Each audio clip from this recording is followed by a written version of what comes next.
watching CBS 8 Mornings at 6. We are going to start with this breaking news. This might affect your commute this morning. You can expect traffic to be backed up. This on northbound 15, right near State Route 76, already a busy area. This is in the Fallbrook area. California Highway Patrol says at least one person is dead following this crash. You see the smoke there, that big rig. CHP says a driver slammed their car into the back of that big rig there, and the car then caught fire. Not clear if anybody else was injured, but again, we do know at least one person has died. Please avoid the area if you can. We're glad you're with us at 6 a.m. on your Tuesday, everyone. I'm Eric Connert. And I'm Nada Iranpour. And now let's get you caught up on the weather out there. Such a gorgeous day yesterday. I'd love to see this over and over again, Evan. I know. It's beautiful. Repeat it, Plenty please. of sunshine out there. You guys were just touching on what the situation up in Fallbrook. Yeah. I was able to pull up traffic maps really quickly, so we can jump into that briefly, and then we'll take a look at the forecast. But number 4 lane looks to still be blocked with that crash and vehicle fire on the 15 northbound. You can see what those lanes look like all the way from Rainbow through the Fallbrook area. So that's going to be where the congestion is this morning, and where CHP is still trying to clear one of those lanes. Taking a look at the satellite radar imagery that we have out there right now, not much cloud cover along the coastline. There is a bit of it from San Diego down through the international border, very similar to yesterday, but what we're expected to see within the next couple hours is complete sunshine. Temperatures are warming up compared to yesterday. Upper 70s out by the coast, upper 80s inland. We're going to keep warming up through Wednesday and Thursday. We'll talk more about that warming trend in just a bit. Back to you. Wow, look at those numbers. Evan, thank you very much. And now our top story here. At least one of the men accused of being involved in a deadly boat smuggling attempt near Del Mar set to appear in federal court today. 3 people were killed in this. CBS 8's Chris Groh live downtown to explain why some of the migrants are not facing charges here. Chris?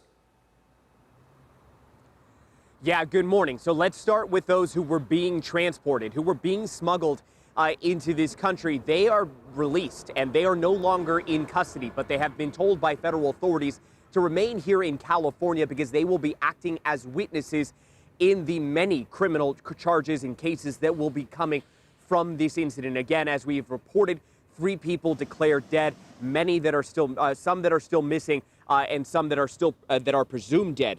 Now, as for those who are facing charges, we do know that multiple people have been charged in this case. There are 2 that are accused of actually piloting the smuggling vessel that are facing various serious charges that carry the possibility of life in prison or the possibility of the death penalty. And then there are some who are facing less serious charges but still result in decade or more of jail time, of prison time.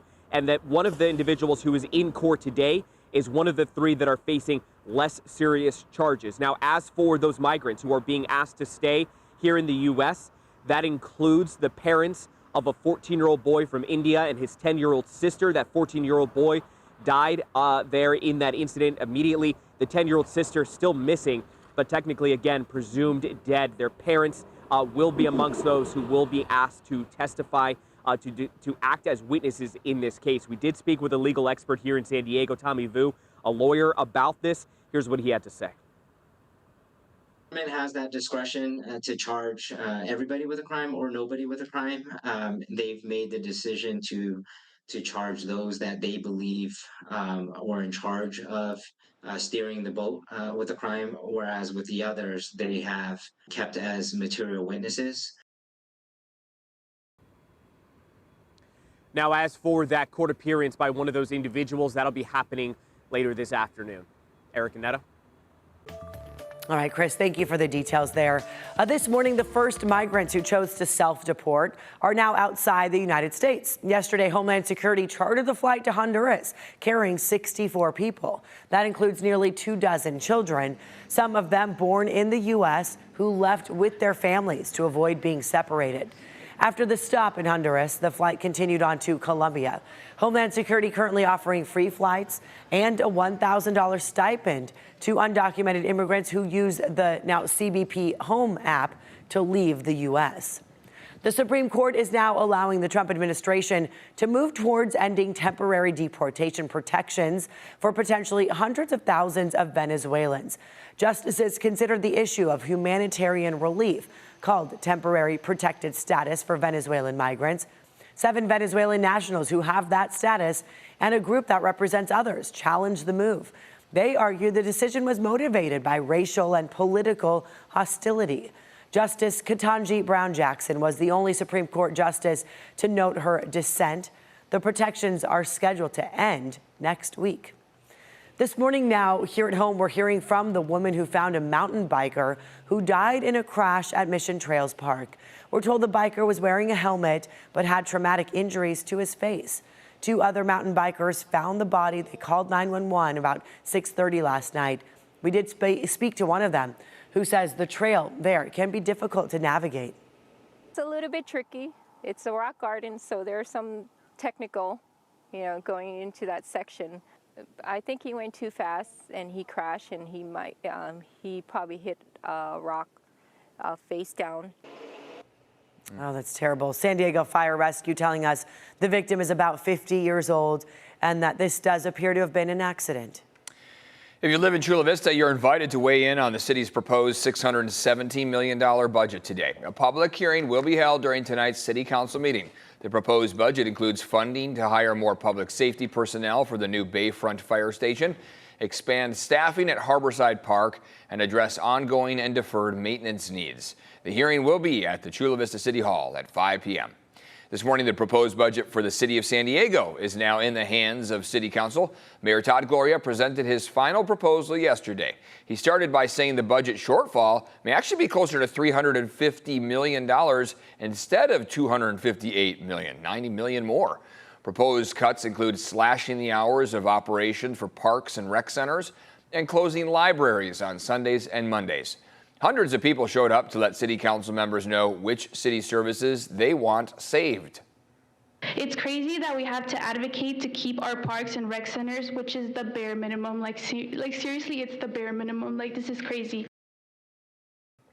The revised budget proposal restores money to the police department's Northwest Division and some funding for the San Diego Humane Society. But even with the reallocation of funds, the Humane Society will still face a budget shortfall of nearly $1 million going into next year. The mayor said the economic uncertainty with it, we could see fewer tourists to San Diego, which would reduce the city's revenue from the sales tax and hotel tax. There are also concerns the city may receive less revenue from the franchise fees paid by SDG&E. City Council will hold a final vote on this budget on June 10th. And today the council will also vote on a plan to convert the city's homeless response center in East Village into an affordable housing complex. Right now it connects people with essential services. Father Joe's Villages wants to buy the building for about $8 million and turn it into a 165-unit complex. If approved, the city would reopen the current center in a new location sometime in July. And the County Board of Supervisors will cast their final vote today on a strengthened version of an unsafe camping ordinance. The goal is to prevent wildfires caused by encampments in unincorporated areas.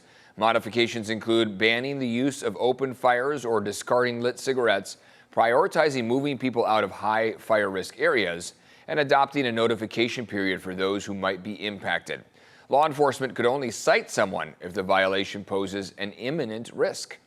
Today, city rights advocate Shane Harris hosting a town hall over the city of San Diego's proposed changes to parking. The city council considering several changes. That includes ending free parking on Sundays, charging past 6 p.m., charging more during busier times, especially downtown, and charging to park at city beaches and at Balboa Park. If passed, these proposals could raise an estimated $100 million annually, that would be for the city, to help the budget shortfall. This town hall starts at 6 p.m. at Adams Avenue Business Association. You're asked to register first, though, at pajmovement.org/parkingsd. Some gray along the coastline there behind you, Evan, but it's going to be singed away pretty early today? Pretty quickly. I mean, and this is only apparent from about the international border up through downtown San Diego. So north of San Diego, up through Carlsbad, Encinitas, Oceanside, no cloud cover out there. But if you're down toward the South Bay, that's where you're likely to encounter some fog to kick off the morning. It's not going to last for long at all. In fact, we'll likely see those clouds dissipate as early as 7, 8, 9 a.m. 78 degrees is that forecast high along the coast, 88 inland, 83 for the mountains, and 101 for the deserts. Here's where those temperatures are out the door right now. 52 in Escondido, 53 in Mira Mesa, 60 in San Diego, and 56 in Encinitas. As we get through the next couple hours, this is that marine layer that we have on hand that's going to keep pulling its way back. And you see that view already is showing that a lot of us are already under that complete sunshine. It's mainly just coastal communities that are struggling through this marine layer to start off the day. Julian's a spot we're keeping an eye on for an uptick in wind this afternoon. Now, there's two components to this. First is our wind speeds and wind gusts, but the second thing is our wind direction. Our wind direction is primarily onshore this afternoon. And what that's going to do is help to keep our coastal communities a bit more mild, a bit more comfortable, and allow for that morning marine layer to push onshore.